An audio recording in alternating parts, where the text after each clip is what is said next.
3, 2, 1.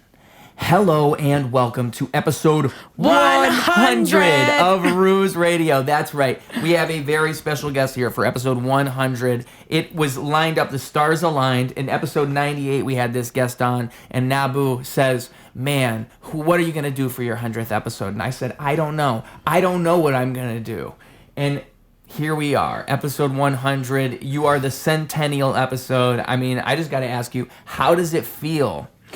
It feels very validating in a number of ways. I really was kicking myself in the pants because I could have been episode 100 before. On the last episode, I was 98. I remember saying, fuck, I should have waited till the 100th episode. And then last night, Ruse was like, I got to get someone for the 100th episode. And I was just like, that's mine, I'll take it. That's exactly how that went. Mm-hmm. Sometimes you just got to just link things up in life. I think that's what that means. The right place at the right time. Yeah. And you got to, the thing is, what you aren't told about that is you got to be at the right place at the right time. But sometimes you don't even realize that you have to put yourself in a certain right place to be in that right place at that right time. That's for the gods. You got to put yourself there. If you don't put yourself there and you just are scared and you just sit inside your cocoon, you never, ever, ever are in that right moment at that right time. Fear. Life is beautiful. You can't lean into it. And you can't lean into the fear. No there were things you wanted to talk about. I don't remember. I gave you a list of things that we could talk about and things that I was more interested in talking about, but I don't have anything specific to talk about. But I, Anzu mushengingu dubda zuregizu woo woo woo ababaguba. And explain to the people what that was. That was ancient Sumerian, and that means if I raise my voice like the Anzu bird, who dares to stand before my word? Wow.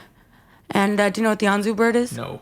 The Anzu bird is a bird whose voice was so loud and deafening that it would shake the earth. Ooh. And this motherfucker actually got bold enough to steal like the tablets of destiny from the gods, and he got away with it too. But at the very end, it was like a Deus Ex Machina type thing, where like at the very last second, something that probably shouldn't have happened did happen, and he didn't get away with it. But Anzu Bird is a cool character, actually. He's a nice guy. He's a family man. Anzu Bird? The Anzu Bird. Anzu. A-N-Z-U.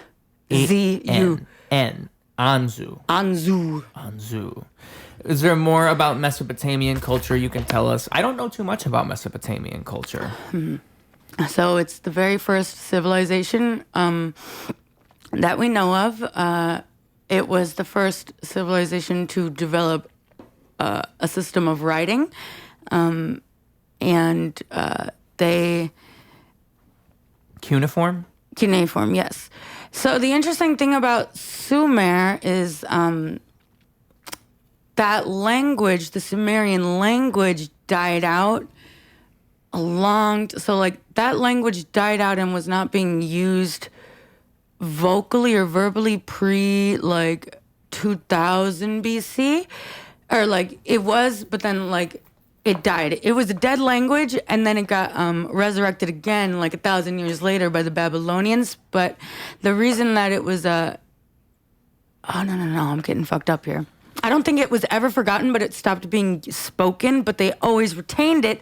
Right. The scribes retained the language and the vocabulary and their grammar, and they used that as an alphabet. The Death Scroll, there's some scroll, the Dead Sea Scrolls. No, but I could also talk to you about the Dead Sea Scrolls because I'm actually a Gnostic myself. So the Dead Sea Scrolls were written in Nordic? No, they were written in it's the fucking language for the... It was basically Egyptian language, but written with Greek. You know what I'm thinking of? I was thinking of the Rosetta Stone. That's what I was thinking of. Yeah, that's how they figured it. That's how they figured out how to read cuneiform. And also, they didn't... Yeah, actually, the Dead Sea Scrolls and cuneiform were discovered and cracked around the same time in the 1920s. Interesting, because that's so crazy to think about. That's only 100 years ago. I actually don't think... No, the Rosetta Stone, I think, was how we learned how to read hieroglyphics. I think it's a different stone that taught us cuneiform. Okay. No, but we actually didn't ever have to They just connected a lot of the dots. No, we never had to right? crack the code specifically for Sumerian because the Babylonians kept that language alive as their alphabet, and it was like a scholarly language and system of writing that like was never forgotten and specifically like preserved. In fact, the King Ashurbanipal, he's the one who like made the big push. There was actually like a Dark Ages in Babylonian culture, and then there was a Renaissance when Ashurbanipal came around, where he like resurrected like the artistic side of the scribal arts and made sure that like everything was taken from like crumbling tablets and like rewritten onto like fresher tablets. And the reason we still have so many of them is because they were written on clay, and clay doesn't burn in fires. It just gets harder and more stronger. So like the Library of Alexandria burned down. We lost all that shit because it was written on papyrus and like scrolls and shit. But clay tablets don't burn. They literally just become sturdier. The problem is they break and fragment. So we should be using clay tablets today. Sometimes I think about that. Like you can lose all of social media pretty quick. All they have to do is turn it off. In fact, there's like a theory that say that crystals are like a type of like technology that was used, and I often wonder like what if a part of the reason besides like colonization and like erasure of anything other than Christianity, like did we actually have like an internet back then and we just have no idea because there's no clues about it, and if there is a clue about it we're like not gonna read it that way. Yeah. At the very least, like maybe there was an internet before there was a public internet, right? Well, what I'm saying is at any point they could just turn this off and shut it off, and all our shit on the cloud that's lost forever. Yeah. You know, if you ever had a MySpace, they actually lost all of their data like it was in like 2019 or the 2020s. They don't have like their servers like went down and all that shit was lost. So like you can't, if you go to like your Facebook profile, like your images are gone. There's just question mark. Like it's not that it's like not public anymore that they took it away. It's like gone. it's just gone. That's interesting because I remember I had a MySpace way back then, and I don't know if I still have the same hard drive, but I went through and like got all those pictures off that MySpace around like 7 years ago, because I realized like, oh my god, that was right before. I did. So I'm glad I did that. If I can find those pictures, I don't know where I put them. I've been thinking about that a lot lately, Ruse. Like I've been thinking like I've started downloading a lot of stuff. I think even like printing photos might even be smart. Nah, just in yeah, case. you gotta get shit Just offline print 'em. because especially with the way government's going right now, Yeah. like honestly, they could just take away and in fact, didn't like a couple months ago, like didn't like half the world like lose like connection to the server because like one of the like main internet providing like servers go down. Yeah. I wasn't affected, but like a lot of people were like, and it's like, damn, y'all just like were put in the dark, and all it takes is like one faulty wire, bruh. But that's what's so crazy about that story is that people don't walk away from that saying, hey, maybe this shouldn't, like what you just said. People just walk away from it going like, oh shit, that's crazy. Nah, but people are starting to notice that because like it's dangerous. It's really dangerous. No, but like even like the cloud, like you can't like you like will lose access to like your people in general are starting to get sick of being in cyberspace all the time, and I think a lot of people are starting to read books again. Like I've been trying to, and I firmly believe that like reading a physical book is so much different than reading something on a tablet. It's different, but I don't think it's better or worse necessarily. But there is I think people are less interested in like electronics and things. I think there's a physical aspect of holding the book and turning the pages. It's like it's something subconscious. Like it's like a more spiritual experience. It's like smoking the weed or cigarettes versus these. The only reason I do this is because it's more cost effective. But like when she says these, for those audio listeners, she's talking about a vape. Weed, and this is nicotine. But like I still buy cigarettes and regular weed because sometimes you just want to feel like connected to your body. Yeah. Type thing. And it's different. Like it actually is a different experience. Experience. It is different. Yeah. I smoked cigarettes for 1 month. I'm like one of the only people that could probably say that. I smoked them for a month and I was like, you know what? I'm just not going to do this. I think people have like more of a psychological dependence on them than a physical one. Yes. That's interesting. Why do you say that? Because like, actually, I don't know if I can speak on that because I don't think I've ever really been deprived of it. Like I feel like even like back in the day when I was a teenager and I only had $10 to my name, I always remember thinking that I should probably get cigarettes instead of weed, even though I value weed more.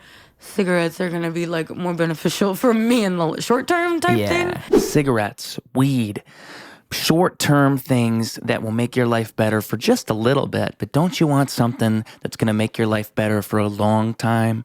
Long time. You can use it over and over and over again, and it'll bring you joy. Well, I've got something for you, and that's these brand new professional mind blower t-shirts. Going to be a conversation starter for all your friends. They'll be like, "What? You're a professional mind blower?" You'll say, "Yes, I am." We all are. We all can blow minds. That's what I think. And that's why I made these shirts. I identify as one, and I hope you do too. So the shirts are $25. It's a great way to support me. It's a great way to support yourself and to just look awesome around all your buddies. So if you want one, just check that description. It'll tell you how you can get one. Again, super awesome way to support the show. The other awesome way to support the show is the Patreon. So if you like what we're doing, please support us on the Patreon. $5 a month. It's the price of a coffee or a drink at the bar. And the price of... It's cheaper than a pack of cigarettes. I mean, what can I say? So please, just go right ahead and consider that, because it would really help us out. It would help this show grow. It would help me make this my whole life, which is the goal. It's what I love to do. Let's get back to the conversation now and talk a little bit more about physiological dependencies. Yeah. Like, I guess, and I've always, I don't know, I guess I've always just been like inhaling one way or another. Yeah. Yeah, I remember learning about like fixations in psychology class. Yeah, I And I really think oral fixations are real. I think there's something to that. Like, even if it's just smoking, even just people who love to smoke, there's something about the act of smoking or the act of drinking. Like, well, the same definitely. thing. That's another thing with cigarettes. It's not even so much like the physical like feeling of the smoke in your lungs. It's also like the holding it. Like, I can't play the guitar and hold my vape at the same time, but I can play the guitar and hold a cigarette at the same time. You know what I mean? And I miss that. I often miss having to go outside to like smoke and like just like being out there for hours with the guitar and the cigarette. You the know? good old days. Now you can just vape anywhere. And it's cool, but it also makes me feel like the dopamine isn't as like, it doesn't hit you as hard because you're vaping constantly. You don't like have to like it's like you're not constantly hitting a cigarette because the cigarette goes out and you're not going to relight one immediately. You're going to wait a little bit. Yeah. Whereas with this, you just keep. That's my problem with the vape, is actually the access is too bad. Like, I cannot have access to something like that, because if I'm able to use it 24/7 whenever, I will run through those disposables in 24 hours. I have an addictive. This you would not run in 24 hours. Maybe not that one. No. But like those Mr. Vapor ones they made, like shaped like sticks, I could finish that within 24 to 48 hours. But you know what? The technology easily. is getting so that like just like a year ago, you could only fit like 500 puffs in a vape, and that would last you like maybe a week and a half. And then suddenly, like the 2,000 puff vapes were dropping, and like for the same price, you could have one for like 3 weeks. And now they've got like up to 20,000 puffs, and that's got to be like 3 months of worth of vaping. I can't have that. It's just way more cost effective. Yeah, but if I had that, I would be a fiend. Like, that's why I had to stop vaping, because I was. No, but then vaping is what made me smoke cigarettes. Interesting. Well, you should get those there's non-nicotine vapes. I mean, yeah, but that was just for the thing. flavor. Is I would do that, but I didn't even. But like, what's the point? Even that, yeah. I'm like, well, in my addict brain, I'm thinking, why the fuck would I smoke something with no nicotine? I know, or like, why would I do that? Why would I smoke this just because it's like it tastes good? Like, I will drink a soda. That's what makes me feel like an addict. Is if I'm just hitting smoke to smoke. Like, I want to fucking feel something from this. I'm doing this for some utilitarian purpose. I'm also very picky about the vapes because like I very much like need the throat hit, and like not all vapes give. That's why I had a mod back in the day. I used to mod too. I used to have like, but those like, but I would play around with flavors then, but like nowadays I vape because I'm a smoker, not because like I like the flavors. Like my mom, she will buy any flavor. She's always playing around. I strictly am menthol or mint vapes, and specifically, this is not sponsored, but Breeze Bar Prime is the best, like most Newport menthol I've ever seen. But now they're banned. Flavored vapes are banned in Rogers Park and Cook County. Really? I have to go to Lincolnwood to get these. Really? Yeah. I know they're doing that in some states. You know why? I thought California they do that. I think it's just something like the cost effectivity. It's big tobacco's afraid that like why doesn't big tobacco get in on vapes? First of all, you know, like, why are they competing? Like, why not just get in on it? But then second of all, like, why are they afraid that, like, people are going to stop smoking cigarettes? We're just talking about how, like, people love cigarettes because we love, like, the act of smoking cigarettes. Cigarettes will never die. I know that they're bad for me, but I love smoking. It's a very human thing. Weren't they trying to ban flavored or like menthol cigarettes? They actually did. That's another thing. Like, I've got to go into Chicago to buy Newports. They're banned in Evanston now, and I think that's crazy. Why? I think I can't give you. I think that their argument was like very vague. Something to do with like racial targeting. Like the menthols are worse for you because there's like more additives, and like there was some argument about how like the black community is like negatively impacted by buying that. But it's like also that it just, to me, that's where like you know, the government needs to like butt out, because it's like nobody's smoking cigarettes for the health benefits to begin with. And also, like, I'm sorry, I thought this was America. Why the fuck can't I smoke a menthol if I want it? Yeah, it's crazy. And if you're gonna ban one type of vape, ban them all. Don't just ban like one type of cigarette. Like, just ban cigarettes altogether. Then don't just like limit my choice to like one thing that I don't even want. And then the reasoning for it is often just something It's like, not with the flavored vapes, I think they're not even saying additives. I think they're just saying it's going to get people addicted. No, they're saying they're targeting children. The reason they went after Juul, the big lawsuit against Juul, was because they're targeting children, while all these other vape brands were like more brightly colored and looked more like candy than Juul's ever did. But I also think that there's a level of how cost effective the vapes are. Yeah. And like how it's and, you know, these big corporations, there's a shift towards, like, subscription-based things where they want you to just keep buying shit over and over and over again. And that's another thing that I hate. It's like, if I buy something and you buy it and it doesn't even have all the parts that you need, it's like, why the fuck? Blah, blah, blah, blah, blah. But, games are like that now. Video games. It's so crazy. Like, you get a video game. I know. No. I've been a simmer for so many years, and The Sims 4 is unplayable now. The base game is... They have so many expansion packs. The base game is trash, and the only reason you need expansion packs is because the base game has nothing, and also the expansion packs suck. Sims didn't used to be like that. No, people are complaining. Actually, the Sims community, people who like are even like hard. I'm not really a gamer. I like The Sims and Skyrim. That's pretty much it. But there's like more that I've seen more than one video lately where people are like starting to realize, oh, dude, The Sims just like isn't fun anymore. The gameplay is different. We don't like the subscription based shit. Like back in the day, like even the base game of Sims 1 and Sims 2, you could play it and you didn't need the expansion packs. Expansion packs literally expanded the game, but they weren't necessary. Now The Sims 4, you can't even walk around your neighborhood.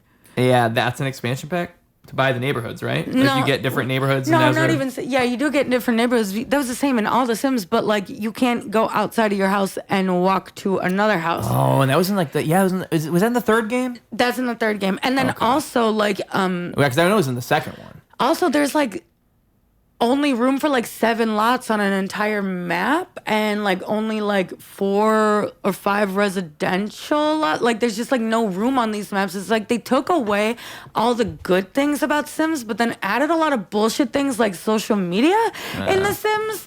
And like it's just like, I don't want my Sim to be on her phone all the time. Like, what the fuck is this? Like, I want to. And it's like it's just like it's just like quality's gone down. And like, and that's how the whole gaming industry is slowly going. You'll notice it with everything. Yeah. And now with tariffs. So, but how do you like that? So the question that everything's going to shift to online for the gamers because everyone's bitching about how console prices are going to go up. But now everything's going to be online, and you're going to be required to have an internet connection and required to have a subscription to game. Now, I have a feeling. People have been reviving old school media. It's like I have a tape deck now and like cassettes I'm going to start recording things on, and like...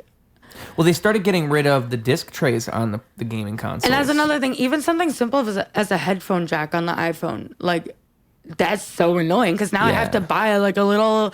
separate. I've got to spend more money to get something that should have been included in the base, and that's what you're seeing with everything in video games, in like everything and anything. Yeah, Apple's particularly even bad with dolls. Even dolls. Barbies used to come with. You'd get the doll. She would be wearing clothes. Then you would also get accessories to go with the doll plus an extra outfit. Nowadays, you don't even get that. You just get the doll, and sometimes, a lot of times, like the dolls don't even have physical clothes. They'll be painted on. Really? Yeah. Wow. So, and they're just cutting costs. It's a lot of that. A lot of it is cutting costs, and a lot of it is just I think it's lack of like. I think what It's for the toys. It's because like there's people who argue against it. Like the opposite point of view is like the reason they dropped in quality is because it costs, but also like it's for kids. Kids don't notice, and like Barbie shouldn't do things by the whim of like adult collectors. But it's like who's giving you more money? Adult collectors are dropping $500 a box. Yeah. I would never pay that much for a doll unless it was like the original #1 Barbie, 1959. That's history now. Yeah. Is that out there? Yeah, but Really? she's just a few $100s. She may be even closer to thousands, yeah. And in fact, even more expensive than her is the Build Lily doll, which is the doll that Ruth Handler pretty much like stole from this German line. But the difference is that Build Lily was not a toy. She was based off of a comic strip that like. It's very interesting because like. I could do a whole podcast about Build Lily and how like relevant she is today and like Barbie, but the difference is that she satirized she dropped right after World War II and like women were starting to enter the workforce in Germany, and it was like basically it was equivalent to like these modern women tropes, but back in the day it was like just like little like one panel cartoons, but it was a doll that was just like a novelty because you buy like a doll of your character but you're not playing with it. It's a display thing, and like it had boobs obviously, but so they would joke and be like, that's daddy's doll, you know. Like it wasn't made for children, but a lot of children did buy them to play with.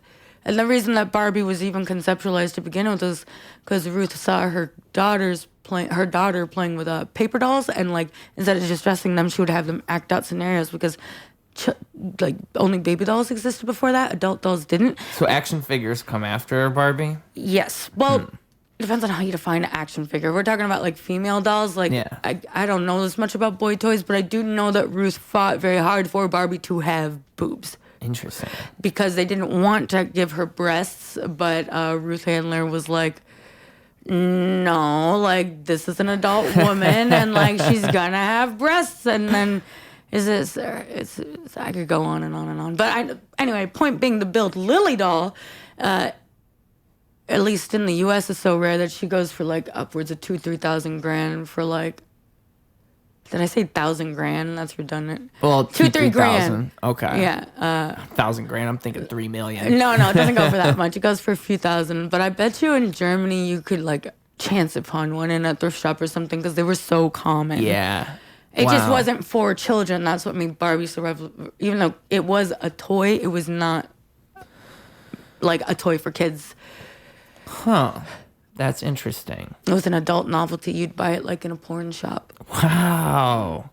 That's crazy. That wasn't in the Barbie movie. No, because it's actually there's a lot of controversy surrounding it. So it's very interesting because it just goes to show you how quickly information moves nowadays compared to even like 1959, because by the time Germany and the creator of Build Lily realized that Mattel had ripped off like the aesthetic for Build Lily, like by the time the news got back to Germany, it was too late. Barbie was already like a massive success in the USA. Like even though it was already like it had been months and Barbie had already been like selling out, and like it was too late to stop it. I could show you a picture. Barbie craze had begun. And but she did revolutionize Barbie in some very different ways, in which I think this is maybe what they argued to win the lawsuits, because they did try to sue. Build Lily could not bend her legs. She was also not made out of she was not like made for play. I don't know what material she was made out of, but the Barbie doll was obviously made of like rubber and like more durable materials, and also. I don't remember what I'm else. imagining now like grown men buying these things. Yes. Like I never even thought of that. Like that was really how it starts. It's just 40-year-old dudes like, oh, cool, look at this girl-shaped toy. No. She was a comic character. So like people would read the comic in the newspaper, and that comic did so well that they like introduced like merchandise for it is what happened. Wow, it's like a spin-off character from a TV show. It's not a spin-off, it's just the character. Yeah. No, I know what you mean. It's like if I buy a Garfield toy. Yeah. Yeah. Well, she was the main character in these comics. Yeah. Okay. And so the very first comic, so it's interesting how that started. It was the very first episode of this newspaper. It was called Build, and it was about to go to press, but suddenly they had like one more spot to fill, and at the very last second, they like pulled the creator aside, and they're like, "Here, just think of a comic," and like he basically just like shat out this comic concept in 5 seconds, and what it was a young woman, a young fashionable woman sitting across from a fortune teller. And the caption is, well, where do I meet this rich financially, where do I meet this rich, handsome man? Like indicating that she's a gold digger, but also like getting a reading. Yeah. And that's the beginning of Barbie. Wow, that's the very beginning. That's crazy how things kind of spiral out like that with ideas too. But it's also interconnected too. Like honestly, like I'm planning on doing a video essay, but I feel like it would end up being like a 2.5, 3 hour long essay. That's what you call it. You just call it like the Barbie retrospective or something and just break it all down, you know? Just do it all in one video. Because I think that people would like that. Like instead of doing 10, 20 videos all separated, just do it all in one. I'm planning on doing it, but the problem is that I feel like I probably should just get in front of the camera and just start talking. I think the problem is it's just so complex and like. I was gonna say you should map it out. You should like think section by section. Like I'll talk about this the first. The problem is it's like I try to do that. Even like making a comedy set, like it's interesting. Like I just don't know the chronological way because there's like shit that connects. But then it's like, you know what? Maybe I'm overthinking it, and I should just let Barbie flow through me and know that I'm enough and my energy will carry me. And sometimes it does. It always does. I mean, like what that is. See, with music, it more likely does than doesn't. Yes. And you have to allow it to do that. You have to allow it. Because if you're not looking for that, it's harder. Like, so for example, like I think we were saying before we started here that like you were complimenting my performance. You said something about it being organic and you just like flow. Yes, and I was saying how that's how all good performances tend to be, like, because I think you have to have this organic flow that's like, it's almost like you're letting your soul just be your soul. Well, like truly that's is. what you're doing in a way, and you're not putting on a front and you're not trying to be this thing. And like I think that's what really speaks to people in a real performance. They feel the reality of what's in front of them. They're like, oh my god. I think that like I'm more concerned with perfection than anyone consuming my content and stuff. Like, oh yeah, like if you're your own perfection, like whatever your version of perfection is, you obsess over it. Everyone does. Like I'm like that with music for sure. If something's a little bit off, I am hyper obsessed. Every single word I say in a song is like I overthink it. I think it's also just like with the brain damage, I get like I'm very detail oriented, but the problem is I will lose details because of like the gaps in my brain and shit. So like if I didn't have this brain damage, I'd probably be like one of those like very like perfectionist people that always has everything together because that's like my nature and like my instinct, but I just can't follow through. So I guess like I'm worried that like I'll and as I say it out loud, it doesn't make sense. I'm worried that I won't include everything, but at the same time I could just make another video if I forget something. Yeah, that makes sense.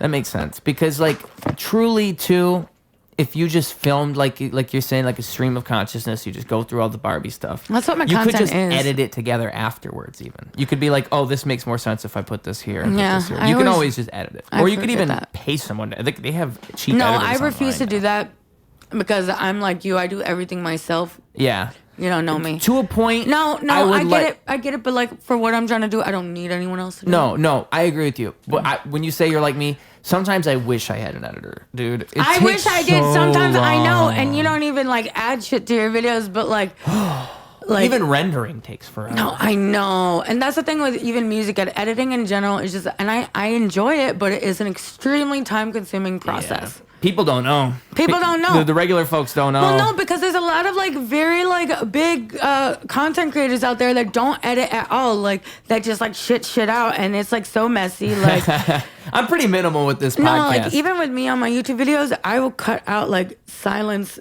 in between words sometimes. Like I go through it and like I don't even look at the video. I look at the sound and I just like yep, and I clip it, cut it. If I were doing like one of those monologue videos, I would do that for sure.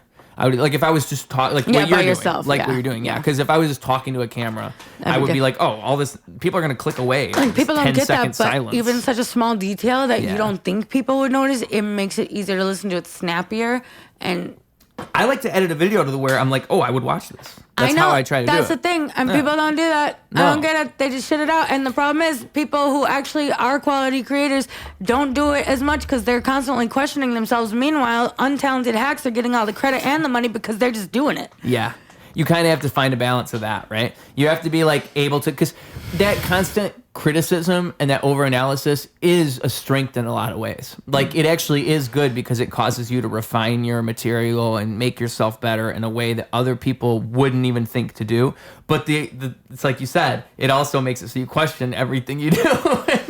Like we were saying before we started filming, that's a polarization. You got to split the difference. You got to allow yourself, and I'm talking to myself too, I got to allow myself to be human. Excuse me. She's just being human. And yeah, literally. Blowing all over, blah, blah, blah. And just trusting. I should just like fake cough sometimes just to see what people do. Just blah, see how that goes. You think that's a good idea? Why not? I think it's a good social experiment. Yeah. They'll be like, what'd you do? I said, I coughed. You know, I don't have sinuses, so like my mucus will like flow in weird ways. And so like I'll do this thing that sounds just like a sneeze, but it's not. I'll be like, ooh. Or like, yeah. And like it sounds like a sneeze, but I'm clearing my throat. And so people are like, bless you. And I'm like, no, I wasn't a sneeze, but I normally just say thank you, but I'm not sneezing at all. I like that. Yeah. I like that. It's nice. That's a nice little quirk. But I am offended if people don't say bless you or acknowledge a sneeze. Yeah, it's like, excuse me, it sounds like I sneezed just now. You could at least say something. No, not for that, but like if I actually sneeze, I feel offended. Yeah. I don't feel... Not offended, I don't but feel like, offended. I'm actually like surprised so many people actually even say it. Because when you really think about it, like what does that really mean when you say bless you? Like, well, there's a lot of I think the origin is that like people, there was like a superstition that when you were sneezing, it was your soul trying to escape or the devil trying to come in or something. Heard that. Who knows where the actual origin I've heard that it's also like when health was bad, and so it's like if you sneeze, that's an indication that you might die because it was like there's nothing to treat things. Yeah, but I feel like I don't be sneezing like that when I'm sick. I feel like I be sneezing when I have allergies. Yeah, and people do be sneezing. I always sneeze right around when it's like the end of summer, I think. I don't sneeze a lot. I had a classmate once in middle school who like legitimately like she would like, and it was disruptive in class. I remember she would like sneeze like, but it would happen like 7 times within like an hour period. And then after a while, you could tell what the fake sneezes were and what the real because she wanted to be excused. So like you could tell when she was like faking it to go home. Oh wow! And she'd be like, but like genuinely though, she was sneezing like that, like actually, and that's rough. That is rough. I had a teacher once who sneezed like 4 or 5 times in a row, and she had like big sneeze, like. I love sneezing. It feels so good. Even if it's a small sneeze, there's a way to build it up so you can It was kind of like an archaic thing to do to like sneeze hard. Isn't that like 1/10 of an orgasm? I swear. I know it feels good like that. I be doing it as hard as I can. I hate when I get a bad sneeze. It's like a bad, like, you know, when you come, but you're just like, it doesn't really, it's just like. Yeah. It's like that's a great comparison. Damn. It's like, damn, that wasn't it. It's like I did that not really wasn't. I know I did it, but that wasn't it. I released, but I didn't release. That's exactly it. Because like a good sneeze, it's like, oh. It's like, oh yeah. And then it's not even just the afterwards, it's the physical sneeze that feels good. Yeah. Yeah. And like, you know what's the worst is like when you have to sneeze, but you physically can't. Like you're like in a situation where you just can't sneeze. Oh, I just That's sneeze. the worst. Well, sometimes you really can't. Like what situation where you're not allowed to sneeze? Okay, so say I'm at the doctor and they're working on my teeth. Oh, yeah, that's a good example. I'm trying to think in what situation. I was thinking more social, but you're talking about physically. Like sometimes you don't want to sneeze. No, bro. you're literally prevented. Yeah, because you know what that's like. You're like, you have I've to never hold had the to sneeze sneeze in. at the dentist, but I have had to like move my I have had to do things that I couldn't do, but it's never had to sneeze. Oh, that's a bad one because it's like it just feels uncontrollable. Like you have to sneeze. You know what I've thought about with that is I've always thought like if you were tied up and you had to sneeze, like you just have to be like just sneezing everywhere. Well, no, after some time, like whatever it is gonna come out. It's like people trying to hold their shit. Like if you hold in your diarrhea, like it's gonna come back tenfold. That's what I was gonna say. If you had your mouth taped, like if you were tied up and your mouth was taped, and you're gonna had, be like, vomiting. Your nose, That's how people they drown in their vomit. They drown in their vomit, like it goes into their lungs. when they're tied up. Not well, yeah, Well, but they're like taped also up? just in general, like people can drown in their own vomit, like with they're drunk and like. Oh yeah, heroin too. And heroin as well, yeah. Yep. Drowning in vomit seems like not so good way to die. Like of all the ways to die, that seems like it's just like that's pretty. bad. It's like pretty. Just like really. It's not even epic at all. It's not even. Well, no, like I guess like it depends. Like I feel like this. If I'm not gonna die, this is why I'm very brave and like I'm ready to put myself out there against the reptilian Illuminati agenda, because if I'm gonna die, I want it to be like. For the cause, Right. I don't want to just like die because like I don't know. Do you remember that show? Do you remember that show 1001 Ways to Die? Yeah, that's actually what I was thinking of. You're like, I don't want to be one of those guys. Yeah, because that Like show's Elvis, full of those. Like Elvis, he died on the tullet. Yeah. He died on the tullet. Poor He had guy. a bad dookie. It was going hard. He strained himself. It'd be like that sometimes, I think that it's just like But I don't want to be one of them. no. But you can't always pick how you die too. But that's what I'm saying, though. You really, it speaks of our hubris as humans to even think that we would have some. But it's fun to think about. It is fun to think about. Like I always think like fun to think about. it is fun to think about because like it's fun to think about, not fun to experience. But it's fun to think like It's how a hypothetical. Yeah, how would I want to die? Like ideally, I would die of like an older age, of course. But like I don't know, man. I just want because I wouldn't want to die in my sleep. I'd want to know I'm dying. So I've thought about that. Like I would hate to die in my sleep. Like, that would suck. I would want to die feeling like I had done everything that I needed to do. I don't want, and I have to trust like my gods that like I'm not going to. It's like like outside my open mic, there's a lot of gun violence right now, and like even right next to my own house right now, and like I do get like. I have to acknowledge that I, for the first time in this neighborhood, I've been in Rogers Park my whole life, on Howard Street my whole life. I'm like afraid, and I've never been afraid there, but it's also, you can't, like the fear is always gonna be there. It's how you respond to it. And this is a very new thing I'm starting to do, is leaning into the fear and kind of like tricking my brain into thinking it's a good thing so that I don't. Because fear is really, what is it? It's like giving someone permission, or giving like the universe permission to like take you. That's why a lot of like predators use fear tactics. They don't actually use force. They use fear to make you submit. And it's like it's not like you're allowing it, but like.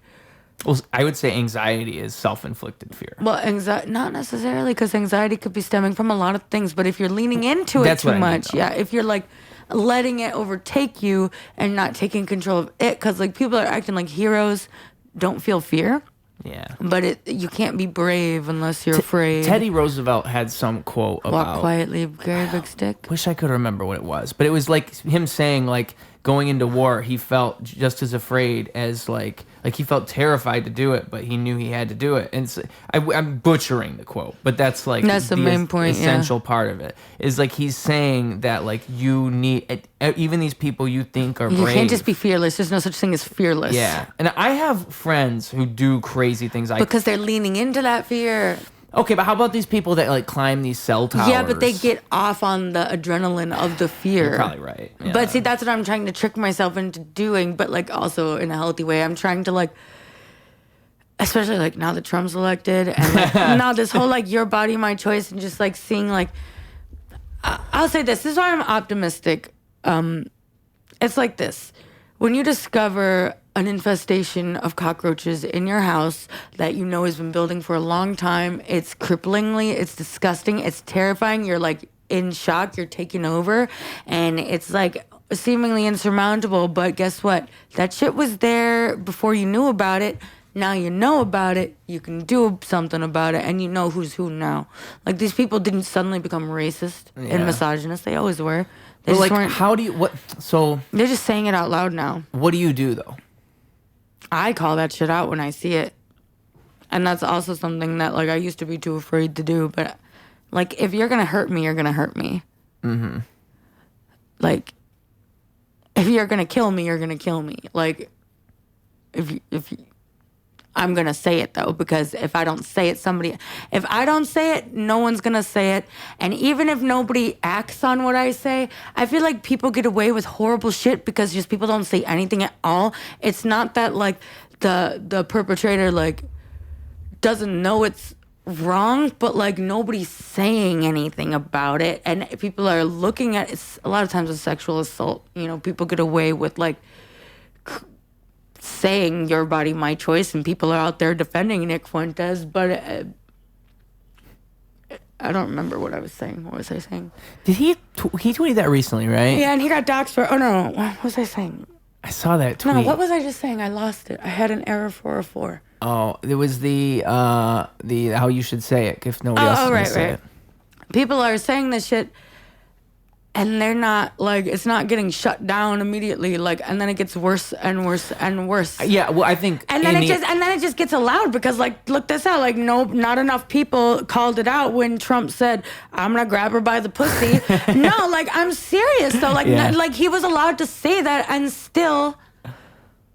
Well, on that debate, he came out and said that... all presidents are sexual predators. Exactly, but that's exactly what he was the one saying it out loud. He came out and his response was Hillary, because he's running against Hillary Clinton. He said, hey, I'm coming to this debate. I know that you guys know what I said, but here's these people that Bill Clinton allegedly assaulted. It's like, that's what I'm saying. God. Nobody's saying anything, and that's why I have to say. Yeah. Because, like... People know it's wrong, but, like, if nobody says anything, they're gonna keep doing it. And even if people don't know it's wrong, they're not gonna know if it's wrong or not unless somebody says. And this goes for, like, little boys being brought up to, like, for example, like, there's this common trope where they say, like, if a boy is pulling your hair or being mean to you, it means he likes you. And so then what do little boys learn? They learn that being mean and, like, physically abusive to girls is a way of showing affection, and nobody tells them that's wrong. And then they grow up and they continue doing it. But it's like, you gotta shut that shit down, call it out immediately. Again, I'm going off now. Just now, at my school, I work at an elementary school. It was yesterday. As we know, like, what happened with Trump and this whole your body, my choice thing just started to trend. And it was the last lunch. And I happened to be passing by as, like, this trio of girls were about to sit down at this table. And then I suddenly saw them shift and go to the one behind it. And they were looking pretty disturbed. And I just by chance, I happened to ask, like, hey, are you okay? And, like, I normally wouldn't have done that in that situation because, like, kids just, like, be doing shit. But in that moment, I asked, and she turned to me, this 10-year-old girl. She's like, no, he's being sexist. And I said, what? And then I said, what happened? And he said, no girls are allowed to sit here. And that might seem silly. It might seem something that, like, kids do. And it might be just play. But guess what? That shit takes root and it seeds. And with the current events, like, I literally had, like, a physical response. Because, like, with the brain injury, too, like, I'm, like, a TBI football player sometimes with, like, my rage. I was, like, suddenly I flared up. And I turned to the boy, and he's a good kid. Like, he's genuinely, like, a good kid. And, like, I know that, like, nobody ever told him. So I said, you know what? No, they can sit here. You don't say things like that. And if you don't like it that they're sitting here, you can move to another table. I've never spoken to a child that roughly ever. And, like, everyone was shocked. And he felt like I saw him fall. Like, I saw his face fall. And then I said to the girls, you come back and sit here where you were going to sit because you deserve to sit here just as much as the rest of them. And then I went back to the back of the lunchroom, and my teamwork. My coworker was like, "What did you say?" Because they keep looking back at you, and I'm like, I just told them what happened, and then after lunch, as everyone was throwing away their garbage, the boy who said it came to, and I will also tell you this: he's special needs, like he's got like a intellectual disability. Okay. But he's like still like enough to like where like he like gets shit. Like he's actually pretty smart. But he came to me and he was like, "I said sorry. I want you to know that I apologized." And I was like, wow, good. You understand how fucked up that was, and you actually felt bad about it. And if nobody said anything about it, you would continue doing it, not knowing the harm you're creating for people.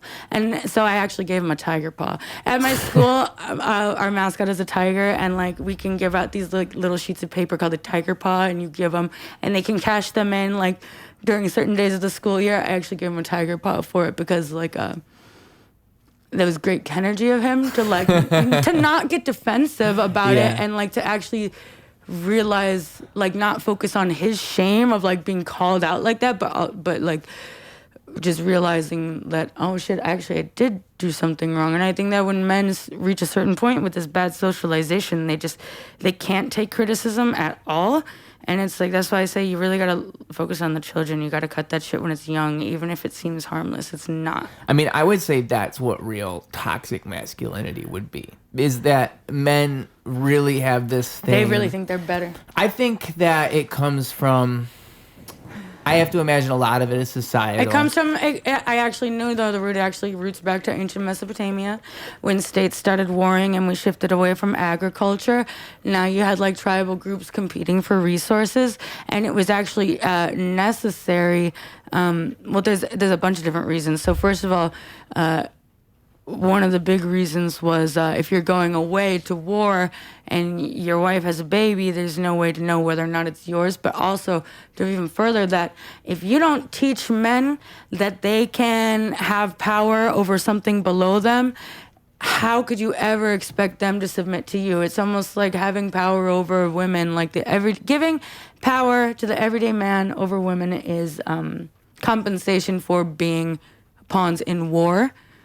Yeah, basically just for being like pawns on a chessboard. It's like, how can you, like, they are, because the trauma that men go through in war and like being a man in general and all the violence and like the constant like competition, like obviously, like the problem is like with feminism now is that like all men are hearing is that men are bad, men are bad, men are bad.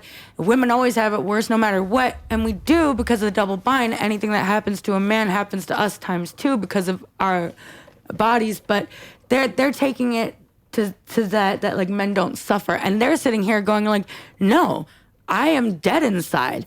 How can you tell me that you have it worse than me when I've got it so bad? This is very important to acknowledge how men are trained to be, and it's painful to deny your feelings and to deny your emotions. I physically feel like agitated if I have to pretend that I'm not upset when I am. I physically am uncomfortable. So imagine having that like hammered into you your entire life to the point where like you don't know anything else is inhumane. Yeah. Yeah. And that doesn't War really is the happen root with of all girls. evil. No, it does, but in a different way. It happens, so every bad thing that can happen to a man is why intersectionality is important. Also happens to women, but there's another layer added.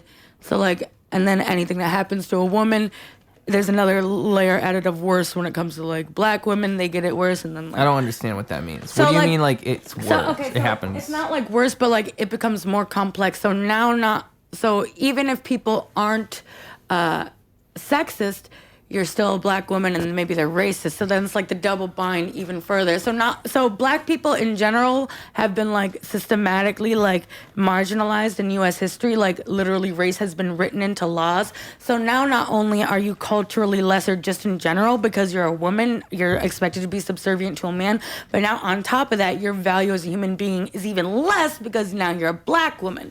And then if you're disabled, then it's like you have even less value. You're even less of a human. You know what I'm saying? Okay. That's what intersectionality means? That's what it's supposed to mean. Okay. It's recognizing how, like, sexism towards me here in America is not comparable to sexism in Afghanistan. Okay. But they're still bad. A lot of things, you'll hear these red pill podcasters and even women saying, like, tell me what right do women have in America?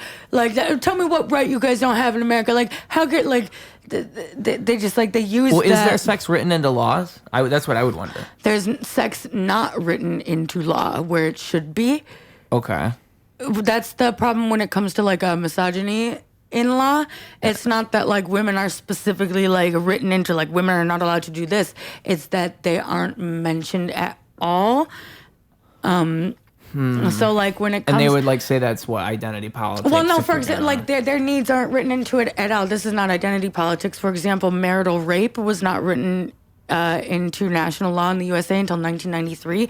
Why would a man have a need for a marital rape law? Like, there was no law against it. Yeah. That doesn't mean that it... What is marital rape? That's when your husband rapes you. Okay. It's like you're being raped, but it's your husband. There's still a common belief that you can't rape your wife because you married her. So, like, if a woman doesn't want to have sex with you and you're forcing her, if you're married to her... Can a wife rape a husband? Yes. Like, with this law, can a wife rape a husband? And then here's the other issue where sex is written... When it is written into law, it's not written effectively into law, where, like, sexual assault is... There is, like, a lot of laws are written so that it specifically mentions, like, penis and vagina, and it, like, specifically mentions, like, anatomy that, like, only, like, you know what I'm saying? So that becomes a problem where, again, now men, a big thing that, like, these men's rights activists like to talk about, where it's like, yeah, well, you know what? Like, I've been sexually abused. Like, women have harassed me. You know, nobody gives a shit. It was like, that's not women's fault. That's patriarchy's fault because you haven't been protected. You think that you are, like...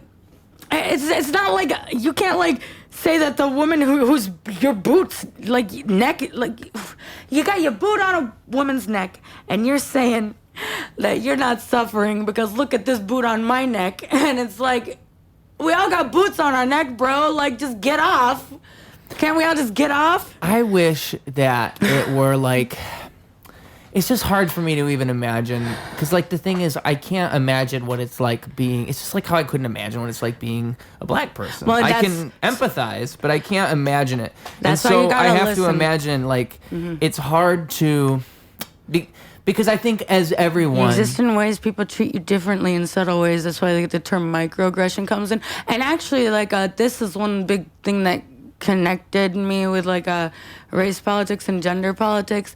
Like, you know, like, white people, we all have a certain degree of racism, like, socialized into us.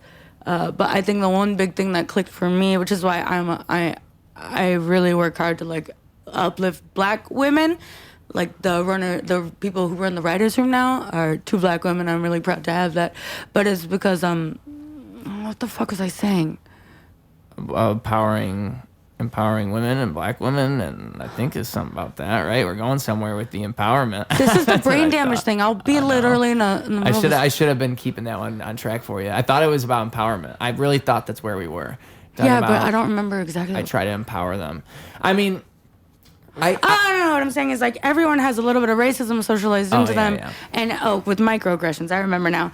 So it's like, even, like, if you think... Like, there's a lot of white people who will, like, deny racism because, like, they just don't see it happening overtly, but it's more subtle now.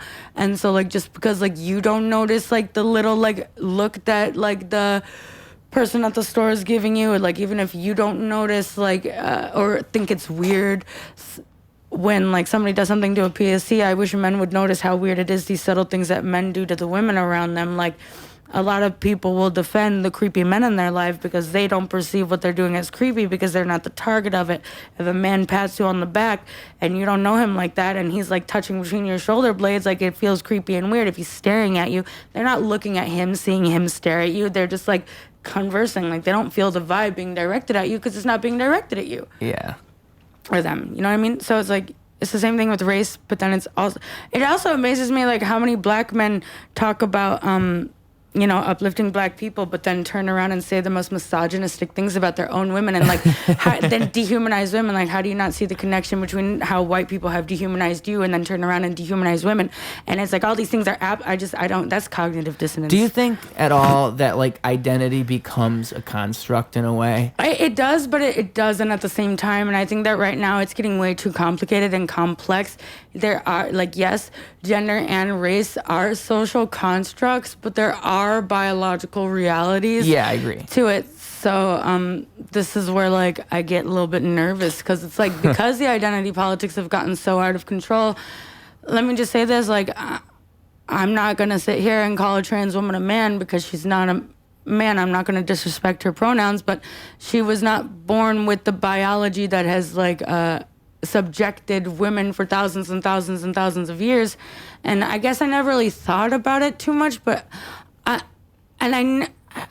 you're always hearing how, like, transgender and trans race are not the same thing, but I can't really find a clear argument. What's trans race? That's like a white person, like, being, like Rachel Dolezal. Okay. I remember Woe Vicky, who said she was black. Right. And, like, I just, I get how, like, but they say that, like, it's because there's a cultural reality, like, it's not okay because, like, this race has been marginalized for so many years, but then it's like women have been marginalized even longer than that. And it's not that I'm invalidating trans women or trans men for that matter, saying that, like, they're what they are on the inside is not on the outside, but at the end of the day, if, like, there does become, like, a Christo-fascist state, you don't have the reproductive system. Like, you can take off your makeup and blend in with that group, whereas I couldn't. And it's the same thing for people of color. Like, they can't take off their color and blend in. And I think that's what when you take separates hormones, you do, like, your body does change, though, right? Yeah, but and there's also, like, people will, like, darken their skin and lighten their skin, but it's also, like, it's when they stop taking hormones, the effect stops. Oh, okay. It's something that you have to prolong, from what I understand. I don't know. Because I just know it's like it depends on the point of life, right? Because if you're like in puberty and you take hormones. I know for a fact that that's something that they have to continue taking, because I know that access to hormones, like, it's something that is being limited right now for trans people. And I don't think that's right at all. Like, I'm not a TERF. Do you know what that word is? I've heard it. As trans exclusionary radical feminist. Trans exclusionary radical feminist. And I'm not a TERF, and I don't exclude trans women, but I do think we've gotten to a point where we can't recognize, like, the political realities of a female body versus a male body. Yeah. You know what I'm saying? And that's where I'm getting, like, a little bit agitated, because now all these rights that women have gotten over the past 100 years based on sex, laws written in because of gender, like marital rape laws, they're now being repealed, and things like they're now being, like, all these, they're all being questioned because of the fact that they're being based on sex, not gender. And I think that, like, they're always saying, like, sex and gender are different. Okay, great. So then let sex and gender be different then. And I also hate it when I'm talking about a woman's issue, and I do include trans women in women, but if I'm talking about women, which includes trans women, and somebody goes, what about trans women? It's like, I'm not the one excluding trans women from my definition. You're the one who just assumed. You're the one who thinks that it needs to be specified that trans women are women. I include them in my definition. Yeah. I just think that there is a biological reality that's, and they also say that that's one reason why the Democrats lost. Well, I mean, they put that trans too much athletes thing became a big thing. Well, that's not so much of a thing for me. I just think that's how it got framed, is what I mean, though. Like, that's clearly where a lot of the, like, local politicians, they said, so-and-so wants so-and-so in women's sports. And it's like, okay. I think it would, I think it's that the news now. I know, that's the thing, is, like, they're focusing on these issues when there's kind of, and I'm not saying it's not an issue, but I think that there are much more pressing issues than, like, sports right now. Yeah. And like, for example, like, the Democrats ignored Gaza. They ignored the genocide in Palestine to defend identity politics, which is part of the reason they lost. Which is why some people who were initially Democrats, they're put off by their party, just like some people who were originally MAGA are now regretting shit. Yeah. They're realizing, like, they don't actually care about you. The thing about Trump that kind of sucks, like really The one sucks. thing. There's only one thing. I'll thing. say, I know we all love Trump, but am I crazy for this? So okay, let's say it this way: if you're like somebody who really does support Trump, the one thing you can't deny is like when he came into office in 2016, he was promising like, "Hey, I'm gonna be this." He said, "Drain the swamp" a million times. Like, I'm gonna drain the swamp. And Okay, but this time it's different. He's actually, but he was fresh, okay? Yeah. And, like, yes, I'm sitting here telling myself that, like, politicians really can't do anything. But keep in mind, dog, that, like, now they've had, like, 8 years to prepare, and they've been, like, silently making moves that aren't been public. Roe v. Wade was overturned when Biden was president. You think that was... Was that really? Yes, it was. It was in 2022. Really? Yes. Oh, I didn't know. So, like, just because, like, you know what I'm saying? Like, they've been making moves. It's not about Trump. It's about the agenda that they're using Trump as a puppet for. And what's that agenda? Project 2025. It's basically creating a fascist state. They're trying to North Korea us, bro. No, they are. No, they are. Because Trump and Kim Jong-un are friends. Yeah. So, And the problem is that, of course, you got people voting for him and thinking that, like, he stands for one thing because he says something different to every fucking crowd that he speaks to. You have people literally dumbfounded that Trump is doing what we all know he would do because everything that they, like, heard Trump say was not because so he doesn't have, like, a clear politic. no. He doesn't have a clear position on anything. He's just there for the money and to harvest adrenochrome. You think so? You think the adrenochrome? Adrenochrome I wonder about is it. fear. It's, you know what, the world is run by vampires. They feed off of our fear. They feed off of our suffering. Literally, the energetic vibration of those things. That's why they keep us in this like frenzy. Yeah. But the problem is, like, when the common people start realizing it, I'm like shooketh that they don't learn, but they can't learn because they're not the same as us. The good thing about nowadays is that the world is not more violent or more freaky. It's just that we know about it now. My cockroach analogy earlier. It's actually better because now, for the first time in history, humans across the globe can connect dots and identify patterns that we just didn't have the capacity to because we were separated. Like how Germany didn't know that Barbie had gone off until months later. I mean, even to think about the fact that, like, in, what was it? World War I would be 80 years ago now. Like, well, I guess World War II is 60 years ago. And that's not that long ago, bro. That's No. like the age of my grandma. And yeah, and what I was going to say is, people in America didn't even really know exactly what was happening in Germany because of the way the information traveled back then. Like, everything's so different Perhaps it now. wouldn't have gotten so far if we Yeah. could do, and that's why, like, this Palestine thing is so interesting because it's not that, like, we're fighting for, it's not like we're standing up for Palestine based on, like, any philosophical, like people are saying, do you think that, like, because the LGBT, like, supports Palestine, and, like, one big argument against that is, like, do you think that they would, like, stand up for your rights? Like, they think that you're evil. They would fucking stone you to death. That's not the point here. The point is, like, they would never even get a chance to be educated and learn more because they're constantly being kept in this state of survival mode. So, like, they're being colonized, they're being erased from the map, and we're not supposed to intervene because they wouldn't intervene for us. How would they know to intervene for us? They don't have access to the information that we have. They don't have access to education. They're being fed propaganda daily and fed fear through religion. Yeah. And so, like, what do you... Because I've heard people say, like, if there is this propaganda here, like, to fight it is to spiritually align people. I've heard people say that. Like, Yeah, to but me, see- that sounds like a reasonable solution. Yes, like, what do you but- do to fix it? Yes, but that sounds like goo goo gaga to, like, people who don't get it. So my solution is simply free speech matters, all right? But the problem is like, they think that, like, if a Nazi's allowed to say... They think that if Nick Fuentes is allowed to say your body, my choice, that we're not allowed to dox his ass. Yeah. And we did. So, like, yes, free speech. If someone's saying something fucked up, you say the right thing louder. That goes back to being a sayer. You gotta say it louder. I than don't them. think doxing is covered by free speech. Like, I think it's like the same thing as, like, if you were to... That's not the point. The point is, maybe that was a bad example.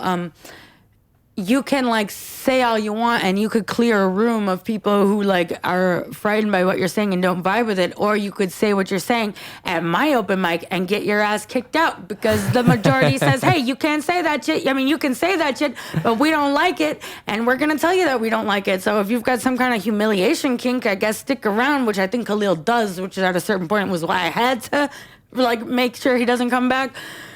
Because then it's like giving him what he wants, really. Yeah. But it's like, yeah, like people can say whatever the fuck they want, but also so can I. And you can't, like, I hate this cancel culture thing. Like, you're not being canceled, dude. It's just there's people who disagree. Like, get over it. Yeah. The majority disagrees. You're not canceled. We just don't like you. I think it's so disorienting too, though, just because now you have media and now you have these things where you can see how it is other places. Media literacy is very important. Like, okay, so America's big. America's bigger than most countries. So if you think about it, like, you go down to Texas, people are completely different than they are here. I know, and it's kind of shocking. It's shocking, like literally shocking. Like when I moved to Tennessee, like I knew I was coming from a big city. I knew I was coming from Chicago to the South, and I was expecting it to be different, but I wasn't expecting to feel like I wasn't in America anymore. You're right. It's so different, and it's like it's like access. that if you go over to Hawaii. It's like that if you go over to like these mountain states, And like then also Washington. like these small towns, like a lot of America is small, rural shit, and like you have to understand that they don't have like the same resources available to them or the same education available to them like before. So it's like I have this fun story. I have a very dear friend of mine who used to be a Nazi because he grew up in a small town in Michigan. He didn't have anything else being said to him than like the Jews are evil. That's all he was being fed. So of course he was gonna believe that. He didn't have anyone telling him otherwise. And if he did hear otherwise, he heard 10 more voices telling him the otherwise. Then he moved to New York City and he went to a Jewish deli and he got a bagel made by a Jewish baker. He took one bite, concluded that no one who makes a bagel this good could be evil. All it takes is opposition, man. Like people are going on a post saying this shit. That's how they gain power. You can't just like be afraid. Like people have become afraid. Like it is scary. This your body, my choice. It is scary. Like I think to just add to what you just said, I think hate is learned. I think that you learn hate because it doesn't, because like kids are so empathetic. Like they naturally, like I'm seeing all the time, like these kids shock me, like how little I have to explain shit to them. Like when they're like, not, like the boy that I said, hey, that you can't tell girls they can't sit here. He was like, oh, okay, that's all. Oh yeah, I get that, because that makes me feel bad that you felt bad.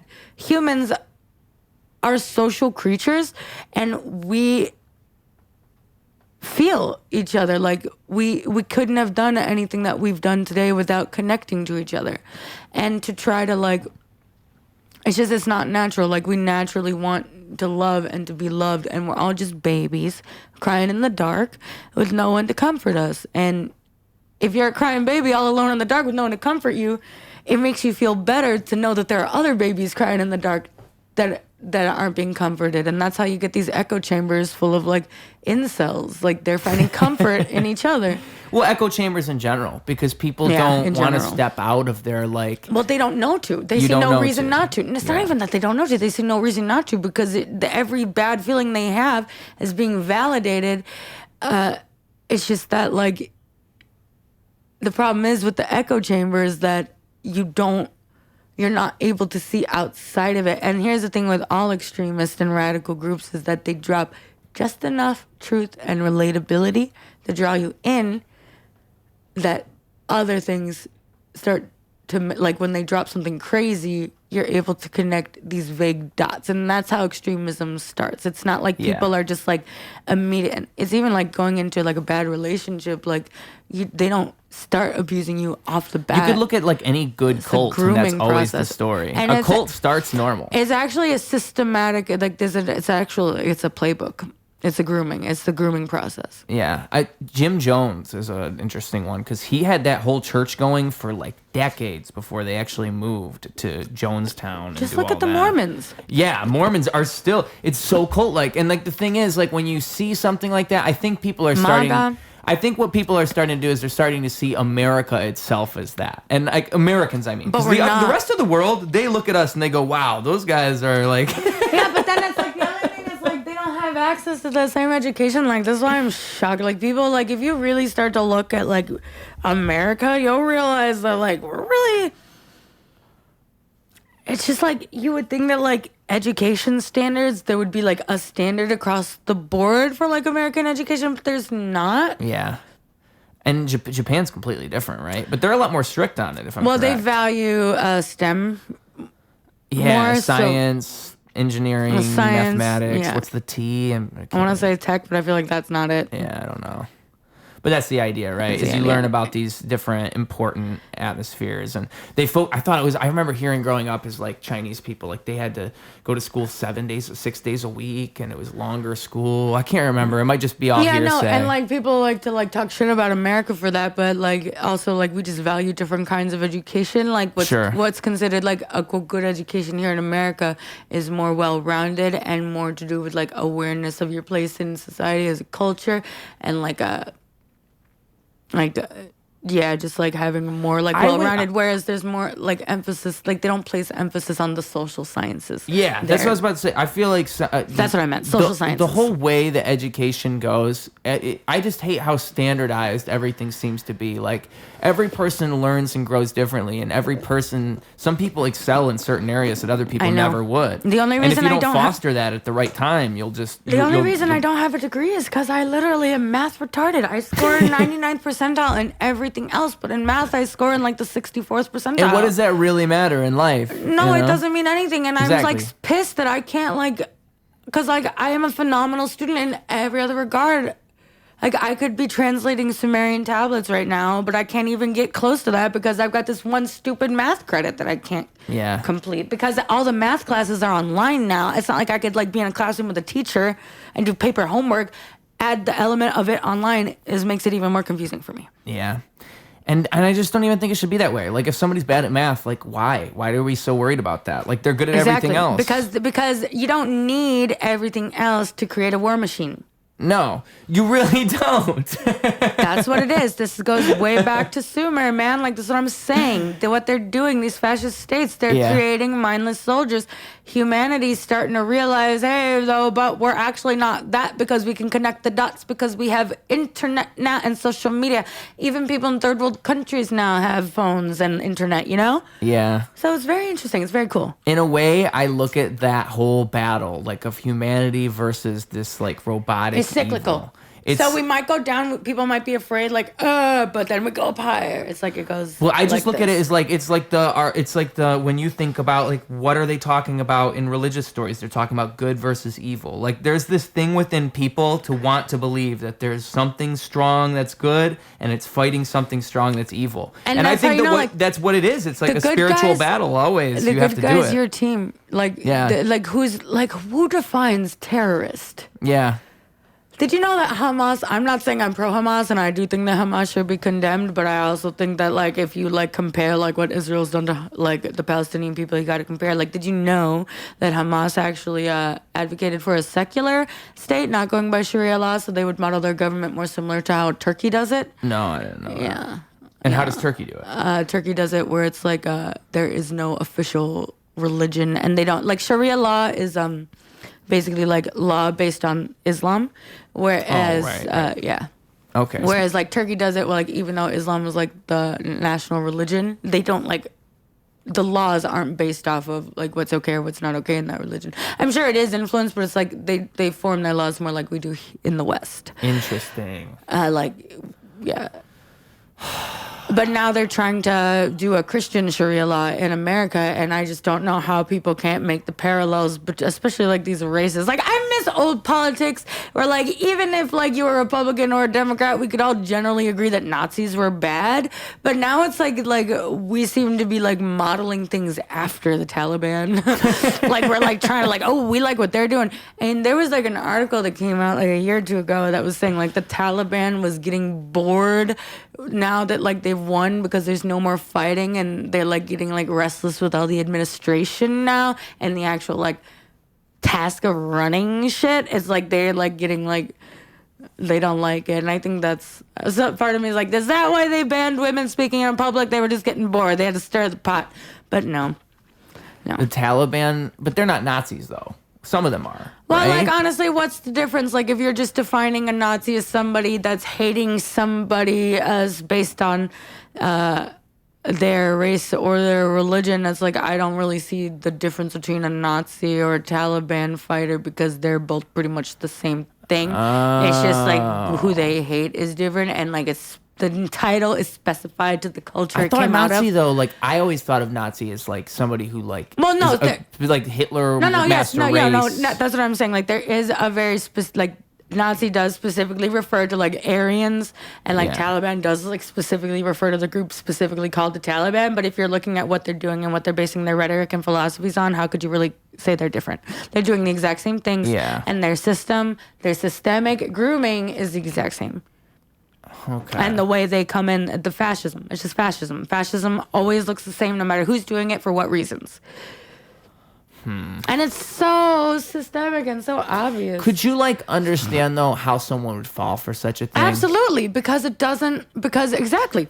Absolutely, I can understand because it's fear-mongering. Right. Because I mean, that's how I feel. Vote. A lot of people who voted for Trump, they didn't vote for Trump because they like hate like women or they hate like minorities. They voted because like Trump has like been riling them up about illegal immigrants raping women as if Americans don't rape women all the time. You know what I'm saying? Yeah. So it's like it's fear mongering. What you do, like you touched upon it before, this is how you create it. What you do is you make people afraid. You make people afraid and you create an us versus them. But the problem is the Democrats do the same thing. That's what I'm saying too. Yeah. So it's hard to even distinguish like what is what when everybody's doing it. And there are no like standards for God, I can't believe there's no standard for like sources and citations and no fact checking in the news. Yeah. Like I think that's disgusting, and like I get free speech and all, but if you're like a nationally syndicated like fucking network, there should be like you shouldn't be able to just like say shit that's just straight up not true. Also, I also think that like if you are running for politics, you should also not be able to just say shit that's straight up not true. Like all this stuff about there a lot of people voted for Trump because they genuinely believe that people are aborting babies in the 8th month. Like they genuinely believe that. Yeah. And that's just like straight up not true. That's like literally like.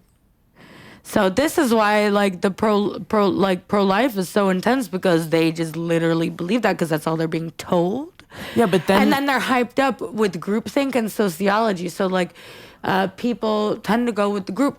And like if you see what people do in groups, you would never see them do as an individual. Absolutely. Right. Absolutely. Another thing you though heard about the Harvard prison experiments? You know what? I'm glad you say that because I've brought that up a million times on this podcast. Point I try blank. not to bring it up all the time because that's like a great example I'm of on just your page. Like when I say like I think of it like life is like role playing in a way, and it is. To really understand how people work, you have to imagine that like in every single situation you're playing some type of role and you don't even really realize it. Like when I bring you into this room, I'm playing podcast host, you're playing podcast guest. Those are roles we're playing. And like the Stanford Prison Experiment displays in a beautiful way that you just tell people they're prison guards, you tell people they're in charge, and they will totally take advantage of that authority 9 times out of 10, almost always, because your brain, for some reason, I can abuse these people. You know, it's like the concept of thought terminating phrases. Yeah. Have you heard of that? No. Things like "it is what it is" or YOLO. It's things like to stop your train of thought. So it's like, I know the consequences of doing this, but YOLO, I don't want to think about it. I'm not going to think about it. It's thought terminating. Huh. And so it's like, it's a psychological trick that, I don't know. And it's like a lot of shit like people will continue doing until somebody points it. Like, honestly, people don't know until it's pointed out. I will say, like, before I went to community college, like, even though I knew that poor people weren't poor because they were lazy, I'll never forget, like, I remember I didn't do a reading for this sociology class, and he was doing like a vocal pop quiz, and he was like, well, the rich people, they like had all this free time to do this and that, but the poor people, like, what were their days like, and what did they do all day? And I said out loud, nothing. And he was like, actually, they were working this job, that job, and this job. They're doing this, that, and this. And it's like so interesting how like, and I being of working class myself and growing up around that my entire life, you would think that like it would have clicked, but it doesn't until somebody pointed it out to me. Yeah. And even like you don't know until, like, sometimes you think if you point it out it's gonna be a big argument or they're not gonna get it, you're gonna have to like state your claims. But some people just literally have never had a something else like brought to their attention, and when it is, they're like, oh, okay. I think that's why it's important just to say what's on your mind. Yes. As simple as that, because you don't know the value of it. I ever. do that now. I do that now. Now, like, I tell people, like, stop apologizing to me. Don't worry, like, if I don't want something, because, like, listen, or, like, if I'm mad, like, listen, if I'm, like, not good, I will tell you. Yeah. I physically can't not, though, nowadays with the brain damage. Like, because my rage response, like, happens so quickly. It's probably better, just to be honest. No, it is better, and I don't like all these games we play, and it creates situations where, like, you have, like, again, you have women upholding the patriarchy because they're, like, going around, like, this is another thing, like, I have to admit, like, these men's rights activists, they give you one thing that's kind of true, then they run off with it. There are women out there shaming men for not being tall and for not making enough money and for not being a man. And it's like, but then also like wanting to like, it's like, it's just interesting. It's just interesting. It's interesting how people who don't have a well-rounded view of things can like ruin it for the rest of us. Like feminism, that term means nothing anymore. It's so diluted. There's so many brands and types and things like it's just a useless word now. It makes me wonder, like, I just think that what do you do to fix that whole thing? I think you need like good, like we're saying, like just good spokesman people to come out and represent what it's supposed to be. You have to be louder, and you have to, like, that's what I mean. Like I am a radical feminist, and if people hear me say that, they're gonna assume that I'm a TERF or that like I hate men. That used to be the case that I hated men. I was never a TERF. I don't exclude trans women, but I'm a radical feminist because I believe in all the other tenets of radical feminism. The problem is there are lots of radical feminists out there who do like exclude trans women entirely from like what they're doing, but it's like just don't. Just stop. Like, I'm a radical feminist because, and then it creates a situation where it's not as effective. Then we forget what we're fighting for. Like, are we fighting to be seen as humans, or are we fighting to like have our pronouns respected? And I don't think I'm like, if you ask me like, what's my gender identity? I don't really think I have one. I feel like more fluid. I feel like sometimes I'm more of a man, sometimes I'm more of a woman. I don't feel like I'm either. But politically, I identify as woman. Yeah. I could see how that would be confusing to someone. I don't have a gender, like, yeah, but it's also like, that's the thing where it's like, you know, this is why we shouldn't vote. Like, we gotta vote based on, like, the all, man, because it's, like, it's so annoying. Like, I hate, like, these pro-life people. They're voting against abortion because they think it's wrong, forgetting that there's millions of people in here who don't even, like, who are atheists. Yeah. Or, like, people, like, it's just, like, insane. It's like, this is America. Not everybody thinks the same thing, so even so if you don't like abortion, you don't get it. I don't like how politics has become this thing. It's always, I think it's always been this way. Where it's like, it's like, even just left versus right. Like, why is it not like 6 people? Because they don't want us to. Exactly. Exactly. It only happens if people take it and organize. Yeah. Like, I don't, and the thing is, like, even with, I mean, like, however you feel about Robert F. Kennedy Jr., he was trying to run as a third party, and he was still on the ticket in a lot of places, but, like, they made it so he couldn't be on the ticket in all these states. But they also create these what's the word, like causes and like situations that hang in the balance where it's like people who maybe do align with the third party aren't going to vote for them because shit's hanging in the balance. Exactly. That's how it always is. And it's framed out to be like, if you vote for third party, you're actually voting against you're throwing away your vote. You're throwing away your vote. Or you're voting for the other person. Exactly. And that's not even what it should be. It should be like, we should have a bunch of strong candidates. Other countries have more than one party. Like, we're the only place that's got the two. It's become so divided. Like, Democrats don't, like, you could say Democrat, that could mean anything. You could say Republican, that could mean anything. Right. Because, like, the true definitions of these terms have become so diluted. Because, like, Republicans were the ones who, like, their actual philosophical ideology is smaller government. Government should not be allowed to tell you what to do. And yet they're voting for laws that restrict us. Yeah. So that's not actually Republican. They're not Republican anymore. Yeah. And then Christians saying, like, referring to, like, you know, like, if you look at Deuteronomy, like, men, like, gay sex is bad. What did Jesus ever say about gay sex? You're referencing the Old Testament. You're pulling shit out of the Old Testament. By definition, you're not Christian. You're like a fucking modern, like, Abrahamic Jew, if that's the case, because you're going by shit before Jesus. How can you... Words don't mean shit anymore. I was about to say, I think people feel before they That's another problem. People just feel, but they don't want to educate themselves and deconstruct their own narratives. You think I don't feel like crazy shit all the time, and you don't think I don't feel radical all the time, but I have to temper myself. And you have to find the words. And there has to be a meaning to it all. And then again, it's like, how the fuck am I going to change it? Like, when I was a vegan, I didn't tell people I was vegan. You know why?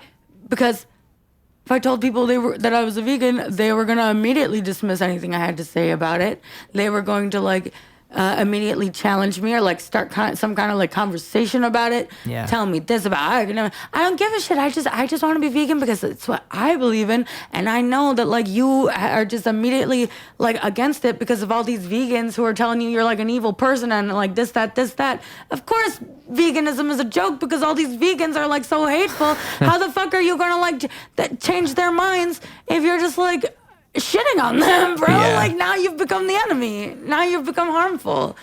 You're not standing up for animal rights. Just because you feel so insanely passionate about a cause.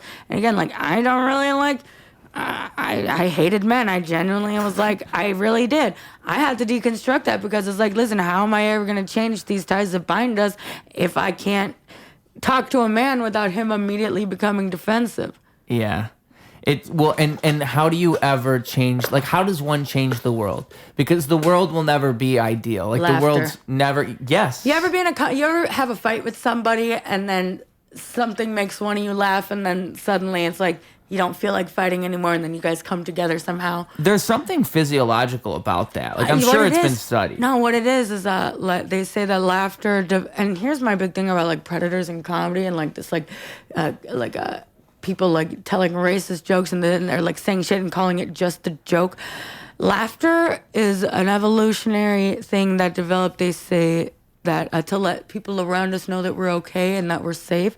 So if we laugh, I'll just say this, you can't laugh if you're not safe. You can't genuinely laugh if you don't feel safe. Yeah. Yeah.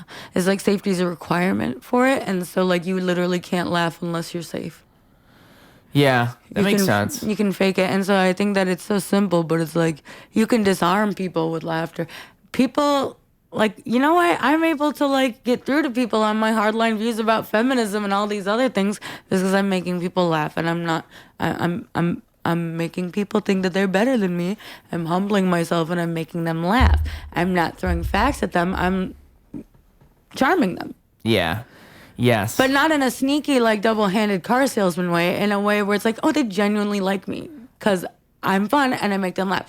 They say, a woman would rather have a funny guy than an attractive man because the funny guy, guess what? He's safe. If he's funny, that means he's safe. Right. Yeah, you can make a group of racists laugh with a racist joke, but don't get mad if, that race isn't going to laugh at your joke because they don't feel safe hearing it. Yeah.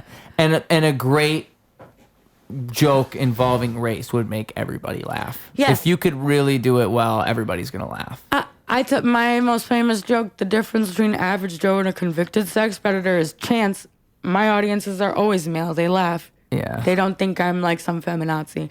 And what I'm saying is I genuinely mean it. That's just a straight up fact, but it's presented in a way where it's disarming, and that's why humor is so important.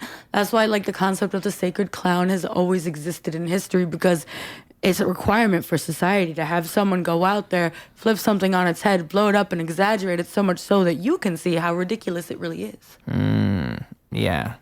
And if that ever gets, it's, what do they say? As soon as they get rid of the comedians, that's how you know you're really in trouble. I think comedy's that important. You can't get rid of comedy. But then take that with a grain of salt too, because the people who are saying that are racist, misogynist comedians. I mean, I know what you mean. Banning public performance. Some countries, you literally are not even allowed to do stand-up comedy. You can't do jokes at all. It's just straight not allowed. And then you have these people who are you're describing are literally just saying the edgy thing to try to be, ooh, look at me. Yeah, they're not even doing comedy to make people laugh. They do comedy to shock people, and that's not comedy anymore. You're not doing comedy anymore. So I heard you say that in the last podcast, and then I went to something and I saw a couple people do that, and I got kind of Some of them had like a concept behind their joke, but like most of them, it was just like they were saying the word rape to say the word rape. Like, you see what I'm saying now, right? And maybe you wouldn't have noticed it unless I said it and pointed it out. No, I would have noticed like, oh, it's a little gimmicky. Just because that's what I'm seeing. I see it as gimmicky. Yeah, but it's actually, rape is not gimmicky. No, but I mean like, dude, you're almost coming across like not original because it seems like... That's the other thing. Like, it's just not even funny. It's not even original. Like, okay. I'm not saying that like you can't make a joke that's racist as fuck, like going even beyond my sex predator joke. Like, you can't, like, I'm not saying like this is crafting. It's just what is your intention behind the joke? Like, what is the point? Like, and often there's not a point. That's the thing. And it's like, not that a joke always needs a point, but it's like, if you're just going up there to like elicit a reaction, then you're just like a public speaker. You're not doing comedy. Like, why are you telling jokes that aren't jokes? Comedy's a craft. That's why I can't stand these comics that get up there and they don't tell jokes. Yeah. Like, what are you doing? You're like, you're not funny. You're just like monologuing and making people uncomfortable. I think the only person I've seen do that well is Dane Cook, because there was never a punchline to his stories. Yes, there are. It's like 10 punchlines in one story. No, he doesn't like lead up to one punch. Well, no, but then that also goes to like, I feel like I don't really have punchlines either. There's also different things. Like, there's comedy theory. Yeah. There's like theories behind like what makes something funny or like what makes a person funny. But I think like the most common one is they say like I guess it boils down to what you need to do to make an effective joke is to create a tension, and then the punchline gives the relief from that tension. So like you're building up to like something that's like getting really stressful, and then like the punchline is like surprises you to a point where like, oh, it's not as serious. It's actually quite silly what he's getting at here. Yeah. Yeah. Yeah. And it's like the tension. What creates comedy is created tension and then relief. So like, even if somebody says something that's a non sequitur, like when I say Kids Bop did 9/11, that's not really like a joke, but it's just like the tension is already there because like you didn't even like, I didn't have to create. It's just something so silly that it makes you surprised, and so it's like, huh? Here's this joke I came up with recently. Tell me if this is. Just tell me what you think of this. Okay. Someone told me it was good. So. Okay. So what would you call it if Jay-Z like made an alcohol company? What could he call that? What would be a good name for that alcohol company? What? Jigaboos. You're not allowed to say that word. First of all, yes, okay, so I get that is okay. So no, okay, let's break this down. Let's break this down. Because I was thinking, do I consider this a well-crafted joke? Probably not. Yes, actually. Yeah? I think that is a very clever pun. Thank you. Is it appropriate? No. Yeah, that's kind of. Would it be better if maybe a black person said that joke? Yes. Yeah. But I don't think that, because if you said that joke, you're going to create a fear in the audience. You're going to they can't get the safety aspect that makes the joke funny. So this is again going into like, who's your crowd? Who's the crowd you're telling the joke for? Yeah. White supremacists would eat that shit up. If I had a bunch of bald white dudes, they would love that joke. They would eat that shit up. But can I sit here and say that that's like a technically bad joke? No, I think that that's actually that's. I think that's the only reason it would pass is that technically crafted. But you're right, in the wrong room. Because that's like a literal slur, though. I know. So like, I think that's like, you can't just like, even the most well-crafted joke with the N-word in it should not be said by like. Yeah. I've heard people say that like, but it's not okay. Yeah, because I've heard people say like, "Oh, Louis C.K.'s got a great N-word joke." Okay, but you know what? Yeah, but not really, because he's first of all a fucking sex predator, and he obviously like, you know, it's just like, yeah, but you know what? He shouldn't be saying it anyway. Like, yeah. I'm trying to remember how he even sets it up. He's got a bunch of. I know the joke that you're talking about. Something about going to the donut shop. I know the joke that you're talking about. Yeah. I know, because Louis C.K. actually used to be my all-time fave. I'm surprised he even got away with it in that context. No, he did, because he's actually a good joke that like I hate to admit it, like as much as I hate him, he was my all-time favorite comedian because he crafts a joke. Yeah. He didn't just say the N-word, he crafted it in a way where he got away with it. Like, even if you get away with it though, like, should you do it is the question. Yeah, that's true. Because in the end, like, I think it's all about intent. That's what it's always about. Like, with every single but then thing. it's also like, even if your intent isn't to upset people, like to continue like if it's brought to your attention that it's upsetting, and then to just say like, well, I didn't mean it that way, and then to dismiss that is like where it becomes a problem. The truth is somewhere in the middle, always. Always. Yeah. Split the difference. Exactly, because it's not always like you could have the purest intent, but for some reason that just doesn't work. What time is it? Oh, it's well past our time. 10 o'clock. I know, so we do gotta go jam here. We have a live open mic with music at the Glenwood now. She hosts. I mean, this is a great way for us to close it. Let everybody know about your open mic on Tuesdays. So for anyone in the Chicago area, in Rogers Park, right off the Morse Red Line stop at the Glenwood Bar, Tuesdays, we have the general open mic at 8 p.m. Not 8 a.m. Not 8 a.m. You get 5 minutes. The time is yours. Do whatever the fuck you want with it. But the Wednesday mic starting at 9:39 is specifically like a music open mic. Yeah, but you can do music at the one on Tuesday. Yeah, on the one on Tuesday. Do whatever you want. It's just a open forum. And subscribe to my YouTube channel, The Nabu 222 NABU. Yeah. And with that being said, folks, Rose